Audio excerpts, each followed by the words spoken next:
ከዚህ ምሽት ጀምሮ አይን ይጨልም። አቶ ገዱ አንዳርጋቸው ላሰሩት ክር ሲሉ ወጥተው ይናገራሉ ሲሉ ጠቅላይ ሚኒስትር አብይ አህመድ በፓርላማ ተናግረዋል። አረ ተቀጥል አያችሁ አይደል ምን እንደተፈጠረ?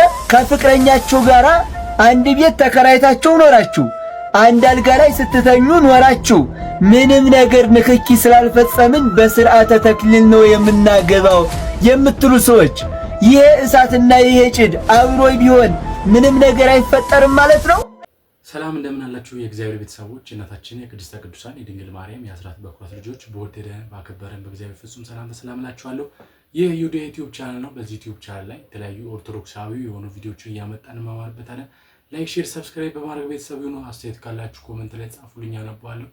አሁን ከተስታስቲ ወደ መጀመሪያ ቪዲዮአችንን እንለፍ። እንግዲህ ዶክተር አብይ ስለ ደጉ አንዳርጋቸው የተናገሩት ነገር አለና እስቲ ትንሽ ቀጨብ አድርጌ ላሳያችሁ። እንዴት በምን ሁኔታ እንደተጋጩ በምን ሁኔታ እስቲ ለማህተቡ ሲል ይመሰክራል ያሉት ጉዳይ ምን እንደሆነ እስቲ እሱን ቪዲዮ እንመልከት። አቶ ገዱ አንዳርጋቸው ላሰሩት ክር ሲሉ ወጥተው ይናገራሉ ሲሉ ጠቅላይ ሚኒስትር አብይ አህመድ በፓርላማ ተናግረዋል።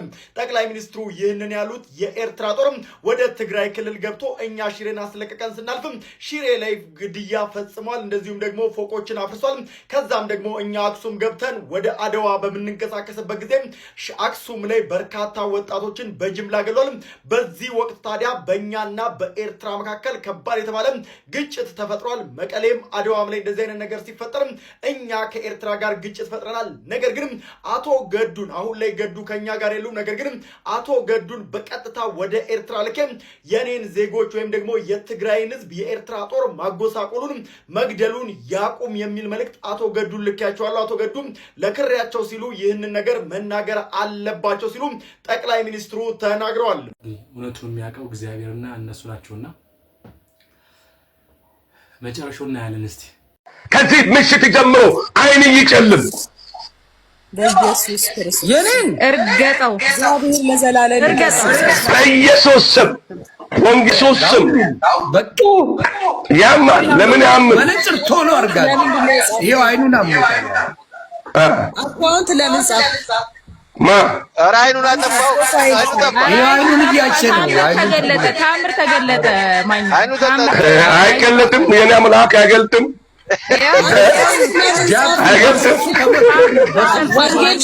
አይገልጥም። ናጃብ ማኝ ነው ታምር። አረ የምሬን ነው። አይኔና አመመኝ። አይኑን አጠፋው።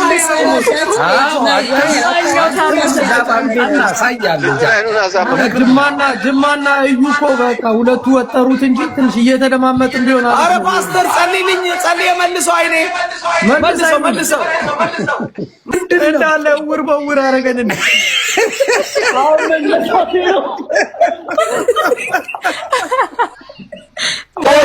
በመንፈስ ቅዱስ በአንድ አምላክ ስም አይኖቻችሁ ጌታ ያጭልም። ኢየሱስ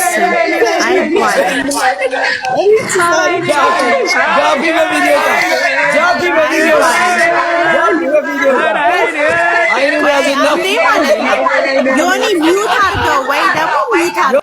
ስለ አይነ ብርሃን አይኔ መልስልህ።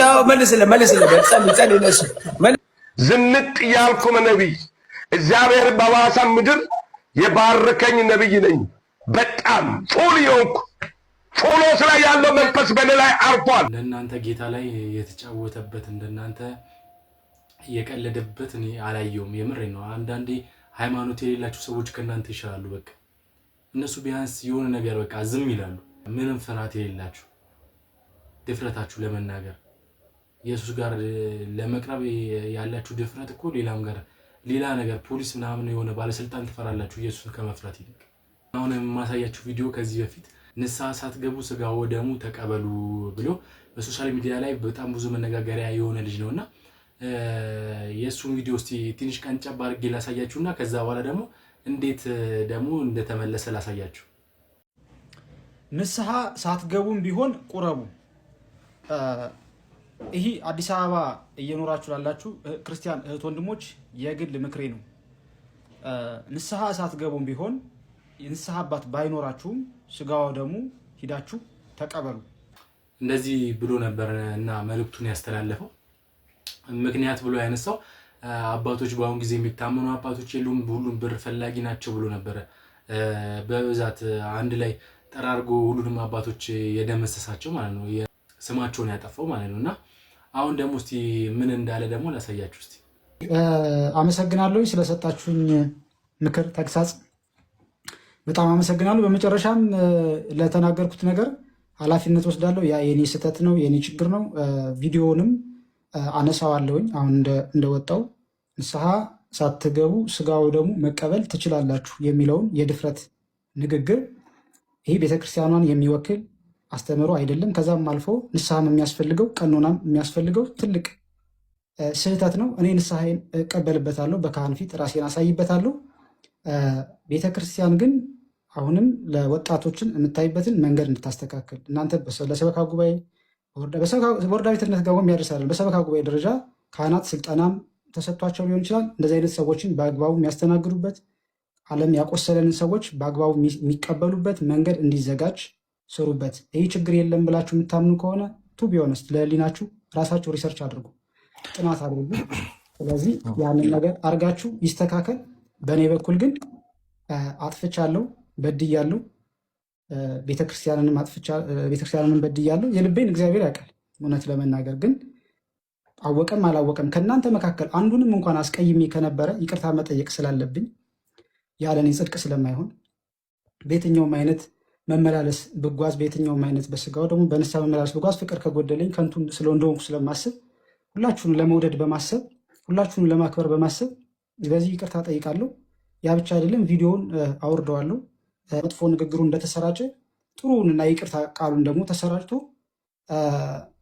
እንዲደርስ ይቅር እንዲሉኝ ሰዎቹ ወይም ደግሞ በሰዎች ዘንድ ጥላቻ እንዳይኖር እንዳይጠሉኝ ሳይሆን ስህተት ከሆነ ትምህርት እንዲመለሱ በማሰብ ይህንን የመጨረሻ መልእክት ማለት እወዳለሁ። ፈለገ በጣም ነው የምወድህ፣ በጣም ነው የማደንቅ። ፊት ለፊትም አግኝተህ ብትገስጸኝ ብትመክረኝ እወዳለሁ። ሌሎች ወንድሞቼም ጊዜ ኑሯችሁ እውነት ከሆነ ውዴ ነው፣ ደስ ይለኛል ያን ማድረግ። በእውነት ትልልቅ ሰዎች ናችሁ። እኔ በጣም አንድ ተራ ኩታራ ነኝ። አይ ነው እኛ ሁላችንም እንደዛው ነን። አሁን እንትኑ አይጠቅመንም መሞጋገስ። እግዚአብሔር በሚያውቀው ይሄ ማስመሰል አይደለም። እግዚአብሔር በሚያውቀው ምዕመናንም ያውቁታል። አሁን ይህንን ያስመስልኩ እንትን አይደለም። ማንም የሚያውቀው ነው የሰራችሁትን ስራ ያላችሁን አቅም ማንም ሰው የሚያውቀው የሚመሰክረው ሀቅ ነውና ይህን ሳልጠፋ ብዙ ርቄ ሳልሄድ በወንድማዊ ፍቅር ጎትታችሁ እንጂ እኮ ግዴታችሁ አይደለም እኮ። እኔ ምን አገባኝ? ከኔ በላይ ስንት ቤተክርስቲያንን ሲዘልፉ ሲያዋርዱ የሚውሉ ብዙ ወንድሞች አሉ። ለነሱ ይሄ የላችሁም፣ እንዲመለሱ ትፈልጋላችሁ፣ ግን የላችሁም። ለእኔ ግን ይህንን ለማድረግ መፍቀዳችሁ በራሱ ናቲም ያልመለስኩልህ ፈጥነ ብሎ ካረቀኝ እንጂ መልሽልሃለሁ። እንዲሁም ምላሽ ሰጥ እንደዚህ ብሎ እንግዲህ የሰራውን ስራ አስተካክሏል ማለት ነው። እና በጣም ሶሻል ሚዲያ ላይ ስለ የኦርቶዶክስ ጉዳይ የምትወያዩ ወንድሞቻችን በጣም እናመሰግናችኋለን። ምክንያቱም እንደዚህ አይነት ልጅ ቀጥ አድርጋችሁ ወደ ግራ ተጣመሞ መልሳችሁ ወደ ቦታው መመለስ በጣም ከባድ ነው እና እግዚአብሔር ይስጣችሁ። እናንተ ለብዙ ሰው ትምህርት የሆነውን ለብዙ ሰው መጥፊያ የሆነውን ነገር ያሰራጨውን ግለሰብ እንደገና መልሳችሁ እንደገና ይቅርታ እንዲጠይቅ ቪዲዮንም እንዲያጠፋ ማድረጋችሁ በጣም ትመሰገናላችሁና ወንድሜም ማያጠፋ የለምና ንስሐ እገባበታለሁ ብሏል። ንስሐን እግዚአብሔር ይቀበልልን። አረ ተቀጥል። አያችሁ አይደል ምን እንደተፈጠረ? ከፍቅረኛችሁ ጋር አንድ ቤት ተከራይታችሁ ኖራችሁ አንድ አልጋ ላይ ስትተኙ ኖራችሁ ምንም ነገር ንክኪ ስላልፈጸምን በስርዓተ ተክሊል ነው የምናገባው የምትሉ ሰዎች ይሄ እሳትና ይሄ ጭድ አብሮ ቢሆን ምንም ነገር አይፈጠርም ማለት ነው? እሺ ካልተፈጠረ እንመልከተው አብረን።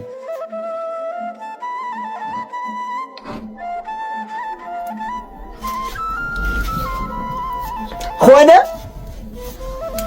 አረ ተቀጥል። አያችሁ አይደል ምን እንደተፈጠረ? እንዴት ነው እሳትና ጭድ አብሮ ሆኖ ምንም ነገር የማይፈጠረው?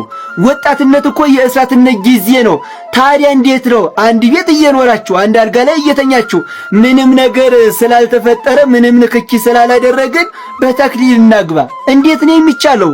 ነው እናንተ ዲሜጥሮስ ናችሁ። ዲሜጥሮስ ነው ከሚስቱ ጋራ መልአኩ እየጠበቃቸው ምንም ነገር ሳይፈጽሙ አብረው ኖረው ለጵጵስና የበቃው። በእኛ ደረጃ ግን አይቻልም። ስለዚህ ከሰርጋችሁ በፊት ምንም አይነት አብሮ መኖር ምንም አይነት አብሮ ማደር መኖር የለበትም፣ አይቻልም። አው ምናልባት ሰው ስለማያይ ሰውን ልትዋሹ ትችላላችሁ። እግዚአብሔር ግን አይዋሽም። እግዚአብሔርን ልትዋሹት አትችሉም። ስለዚህ ከሰርግ በፊት ምንም አይነት ነገር አብሮ ማደር መፈጠር የለበትም። እግዚአብሔር አይዋሽም። እስኪ ሁላችሁም ኮሜንት ላይ እግዚአብሔር አይዋሽም እያላችሁ ጻፉልኝ። ማንም ሰው ሳይጽፍ እንዳይሄድ እግዚአብሔር አይዋሽም እያላችሁ ጻፉልኝ። ቪዲዮ ሁሉም ሰው እንዲማርበት በደንብ አድርጋችሁ ሼር፣ ኮፒ፣ ሊንክ፣ ላይክ፣ ሪፖስት እያደረጋችሁ ለሁሉም አዳርሱልኝ። ይሄ ቤት ይጠቅማችኋል። ሁላችሁም ፎሎ አድርጉት። እወዳችኋለሁ። ክብር በሉልኝ።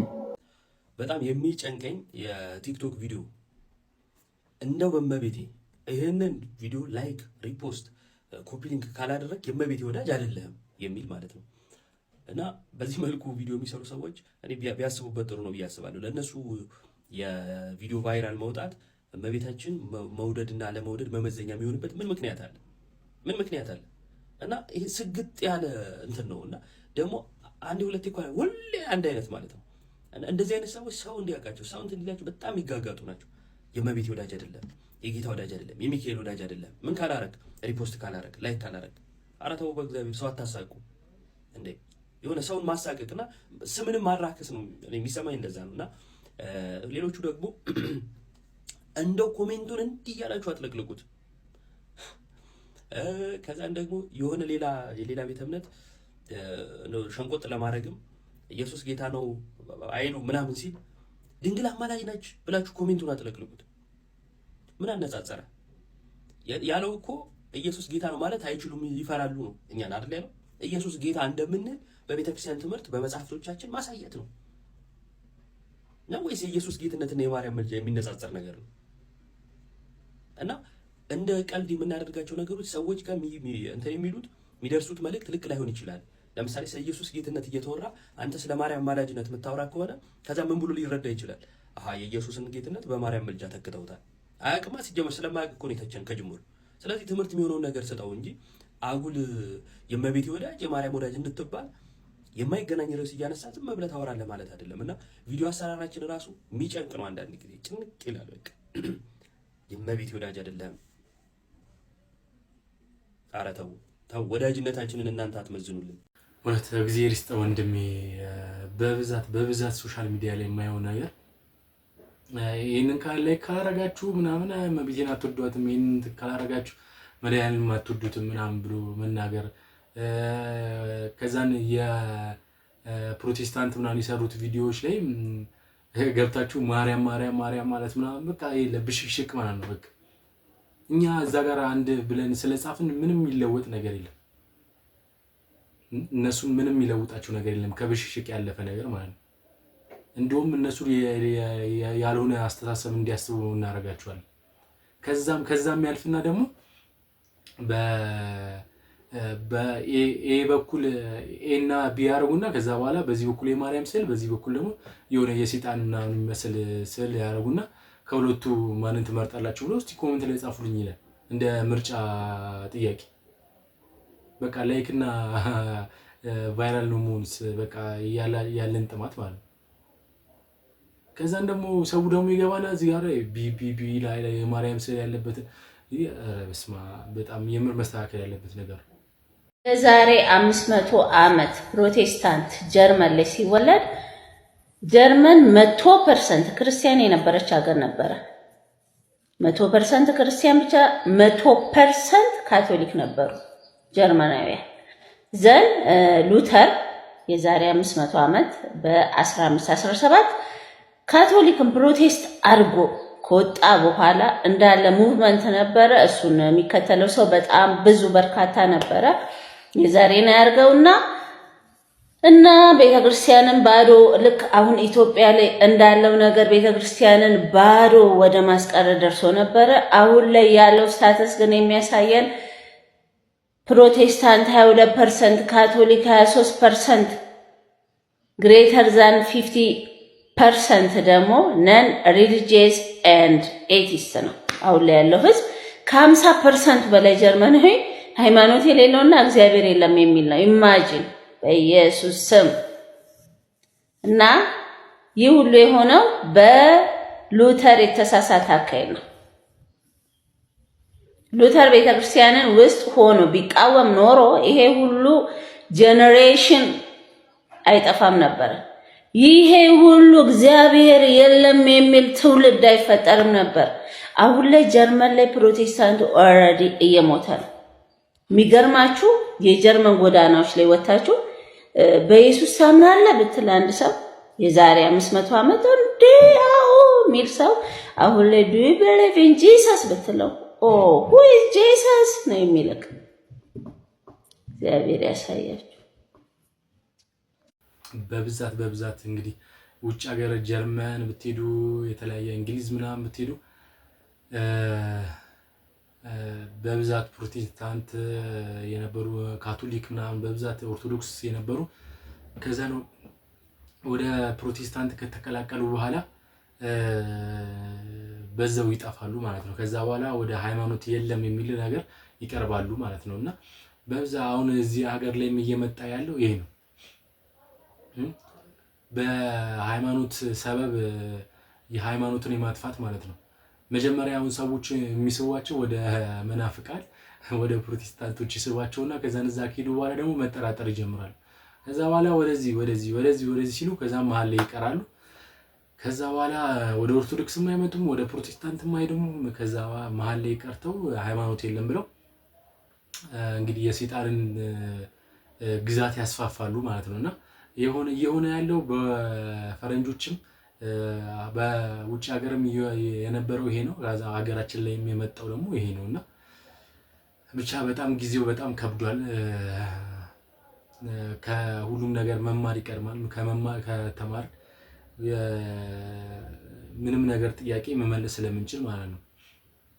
ብቻ ለዛሬ የነበረን ቪዲዮ ይሄን ይመስል ነበር። በቀጣይ ቪዲዮ እስከምንገናኝ ላይክ፣ ሼር፣ ሰብስክራይብ ማድረግ እንዳይረሳ። አስተያየት ካላችሁ ኮሜንት ላይ ጻፉልኝ፣ አነባለሁ። ሰላም ሁኑልኝ።